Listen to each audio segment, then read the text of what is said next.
E aluno nan di Montplaisir Collegio HAVO y VWO lo atinco buscan outra ubicação para não por assim lichamelijk opvoeding.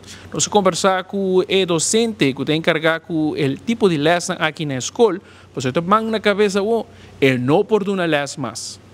Wij zijn hier vandaag samengekomen om te kijken waar het mis is gegaan qua communicatie, denk ik vooral. En wat we kunnen doen voor de mensen die gebruik maken van de zaal. Dus welke alternatieven er zijn en hoe we dit moeten gaan oplossen. U gebruikt ook de zaal? Sorry? U gebruikt ook de zaal met u? Ja, wij als met Montplaisir College maken wij 4 ochtenden in de week gebruik van de zaal in Simeon Antonio. Wij gaan met de bus daarheen. Wij draaien daar lessen volgens PLT, wat wij moeten afronden.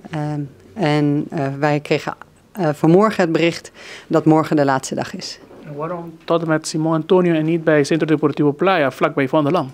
Ja, sowieso is dat niet in een volledige zaal waar we een heel PLT kunnen draaien. Maar op dit moment is dat ook nog niet beschikbaar. En we hebben geen accommodatie op school zelf nog. Dus wat ik begrijp is dat deze accommodatie al een aantal jaar wordt gebruikt. Vanaf vorig jaar oktober. Ja, u betreurt dit, want dit gaat jullie lessen storen. Dat betreur ik zeker, want de kinderen moeten toch een programma draaien om af te ronden. En ik weet niet waar wij maandag heen kunnen gaan met de lessen. Misschien op straat of zoiets?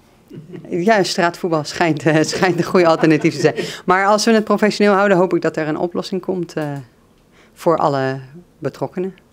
Een solução alternativa que tem riba mesa tapa escola vai com bus de Yara na Savaneta of na Chava na Franz Figueroa. Pues uma solução que seguro não está muito al caso mirando que el les de LO está solamente 2 lesuur e pues mais que meia hora lo vai perder den bus. A mim Marco Espinosa para 24horas.com. Nos te promete den notícia.